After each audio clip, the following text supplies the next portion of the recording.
Una investigación australiana concluyó que hasta un 80% de las personas contagiadas por COVID-19 no presentaría síntomas. Sin duda, algo preocupante. Para hablar de este tema y otros temas, nos acompaña la doctora Marcela Garrido, jefa del Departamento de Salud Pública de la Universidad de los Andes. Doctora Garrido, bienvenida a Canal 24 Horas. Muy buenas tardes.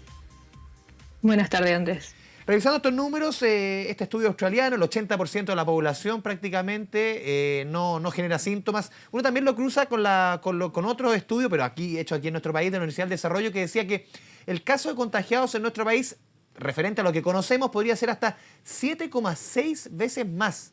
Preocupante la cifra, ¿o no, doctora? Sí, la cifra es preocupante.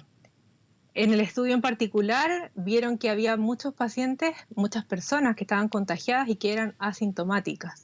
Y eso era lo más llamativo de este estudio. Y eso puede llevar, doctora, al final si se tiene la información de que el 80% es asintomático, o sea, no va a mostrar ningún síntoma, a un cierto relajo en la población. Obviamente dicen, no me va a pasar nada a una porción pequeña, sobre todo los más jóvenes, lo hemos visto en nuestro país. ¿Son cifras que preocupan también por ese ámbito?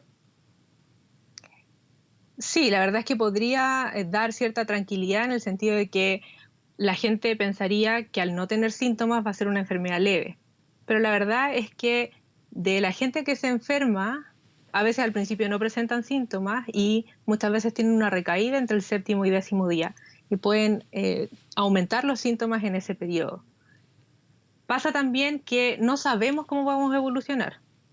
Tampoco muchas veces sabemos si tenemos o no la enfermedad y por lo tanto debemos tratar de cuidarnos, pero también cuidar al resto.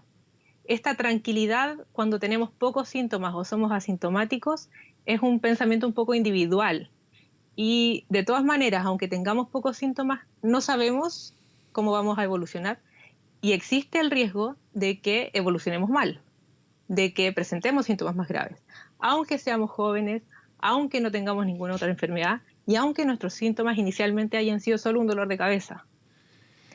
Por otro lado, el pensamiento general debería ser más comunitario. Y aquí, aunque yo sea asintomática o tenga muy pocos síntomas, debería pensar en el resto y seguir las medidas generales para evitar el contagio masivo. Doctora, a ver, estos números sin duda, usted lo decía, preocupan, el 80% que sea asintomático. En el fondo, a ver, conocemos poco del virus. Es un virus que está presente en el planeta hace casi 6 meses prácticamente. ¿Existe alguna condición que tenga que tener la persona para que sea asintomática o alguna que se le presente síntomas o todavía es algo que se está investigando, todavía la información que se tiene es muy poca?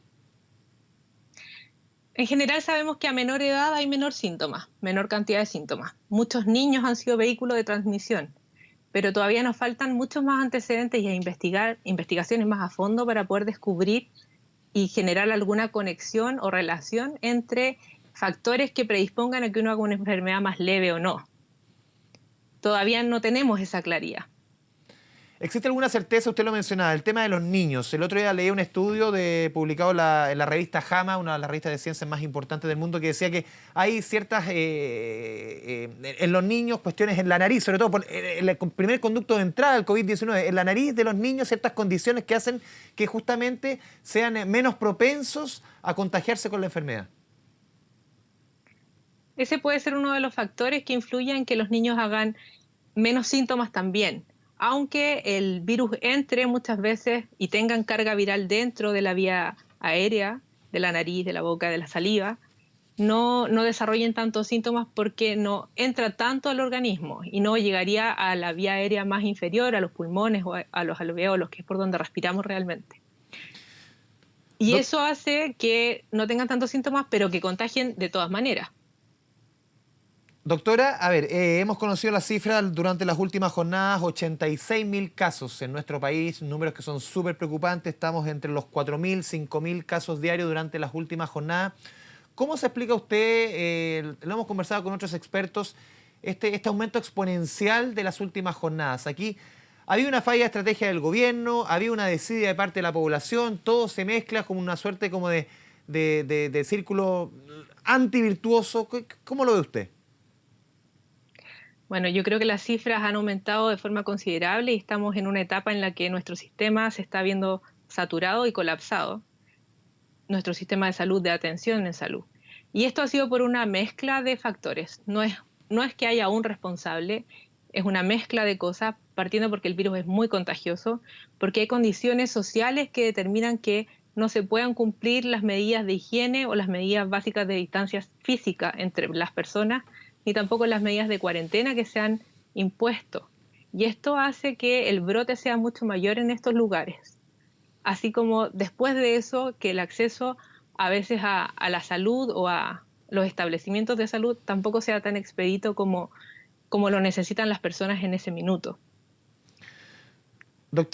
Sí, doctora, llama la Diga. atención también en otros números que uno va revisando, por ejemplo, que lo decía ayer la subsecretaria Daza, el 53% de los contagiados en nuestro país son menores de 40 años, un número que es muy superior al de otros países. ¿Qué está pasando en nuestro país con la población más joven que se contagia tanto? Derechamente, y lo comentábamos antes, ¿se siente inmune a la enfermedad? ¿Siente que no les va a pasar nada? Por lo mismo que usted decía, mientras más joven, más asintomáticos. También es un juego peligroso. Es un juego peligroso, es la mayor población que se contagia y finalmente el vehículo que lleva esta enfermedad a gente que es más vulnerable. Y por eso tenemos que crear tanta conciencia en la población en general y sobre todo en este grupo etario en particular para que tomemos las medidas necesarias. Si es que pensamos de forma individual y sentimos que a nosotros no nos va a pasar nada, no, esto no va a llegar a ningún puerto. Lo que necesitamos hacer es, aunque no tenga síntomas, aunque tenga síntomas leves o aunque yo no tenga ninguna enfermedad, debemos tratar de proteger a los demás, a nuestra comunidad, a nuestra familia, con medidas que son muy generales, que son distancia física, que son lavado de manos, que es el uso de mascarilla y respetar las normativas vigentes en salud, como son la cuarentena y el aislamiento. Había otro estudio del Colegio Médico que hizo con la Universidad de Chile, en el que se veía que la gente, aún estando positiva, estaba saliendo una vez a la semana de su casa, lo que pone en riesgo a mucha población y hace que el contagio se amplíe exponencialmente. Finalmente lleguemos a los números de contagiados, de casos nuevos, pero también de pacientes críticos que tenemos hoy en día y que probablemente van a seguir aumentando, con las consecuentes fallecimientos y pérdida de personas, que es el desenlace más temido que tenemos de esta pandemia. Sí, doctora, usted mencionaba el tema del estudio del Colegio Médico y uno lo puede cruzar con estudios también que hemos conocido en los últimos días realizados en Estados Unidos en 58 países que nos dejaban prácticamente en el penúltimo lugar como los que menos respetamos el distanciamiento social, los que menos respetamos todas las medidas sanitarias. Aquí también hay una responsabilidad importante de la población. Obviamente, usted mencionaba, hay en ciertos sectores de la población, sobre todo más vulnerables, en que guardar el distanciamiento social es muy complejo. Pero en otra porción importante de la población, derechamente, ¿no se están cumpliendo las medidas sanitarias? Hay algunos lugares en los que no se está cumpliendo derechamente y tenemos que llamar a que ese esfuerzo se haga, se realice. Es cierto que hay población que es mucho más vulnerable, que tiene mayor dificultad para realizarlo y ahí necesitamos mucho más apoyo del gobierno, de las autoridades y de los municipios también, y probablemente también de la comunidad. Pero hay otros lugares en los que pudiendo realizarse distanciamiento físico, confinamiento y respeto de la cuarentena y el aislamiento, no se hacen por esta falsa sensación de tranquilidad en la que el pensamiento es un poco más individual. Hay que recordar que aunque seamos jóvenes, igual estamos expuestos tanto a la enfermedad como a ser una enfermedad grave. Y por otro lado, no tenemos ningún factor predictor que nos diga realmente que no nos va a pasar, que no vamos a necesitar hospitalizarnos o que no nos vamos a agravar dentro de nuestra evolución. Entonces hay que reforzar esa idea dentro de la población joven sobre todo, para que tomemos más conciencia y seamos más cuidadosos a la hora de respetar estas medidas que son fáciles de realizar para mucha de la población, como es el lavado de manos, como es la distancia física, como es el uso de mascarilla. Doctora Garrido, se nos va yendo el tiempo, pero no quiero dejar de preguntarle por el tema de la trazabilidad en nuestro país. Ha habido discusión acerca de la trazabilidad, se han hecho comparaciones respecto, por ejemplo, a otros países, la cantidad de funcionarios estatales o que se han dispuesto para realizar la trazabilidad, algo tan importante como hacer el seguimiento del entorno de las personas que han estado contagiados. Se ha dicho derechamente que la cantidad de personas que están realizando la trazabilidad en nuestro país es muy baja y eso ha sido una de las causas que se hayan multiplicado los casos en nuestro país. ¿Por qué? Porque la trazabilidad no se ha hecho en la magnitud que corresponde? Mire, la trazabilidad es algo que en realidad es difícil de llevar a cabo hoy en día por la gran cantidad de nuevos contagios que tenemos, ¿ya? Tenemos que hacer un esfuerzo por aumentar esa trazabilidad, por aumentar el seguimiento tanto de los casos positivos como de los contactos estrechos. Y ahí necesitamos mucho más recurso humano, pero esto también se puede complementar con tecnologías y aplicaciones que nos pueden facilitar el seguir los casos y también pueden dar al mismo tiempo un feedback sobre qué es lo que está pasándole al paciente, a la persona, y la persona puede hacer sus preguntas y estar un poco más conectado con el sistema y así contribuir de mejor manera a respetar la cuarentena y el aislamiento y trazar mucho mejor los casos.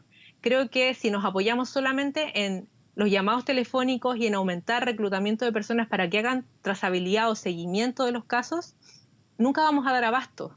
Debemos apoyarnos un poco más en las tecnologías para poder automatizar ciertos procesos y así complementar el uso, el llamado telefónico y la gran cantidad de personal que se va a contratar y que ya se ha estado contratando para realizar realmente la trazabilidad con las tecnologías y las aplicaciones que nos pueden facilitar tanto el seguimiento de los casos como el cumplimiento de las cuarentenas y además de eso dar la información Sí. útil a la gente y una puerta de entrada para cuando se sienta mal. Doctora Garrido, muchas gracias por esta conversación con Canal 24 Horas. Muy buenas tardes. Muchas gracias a ti.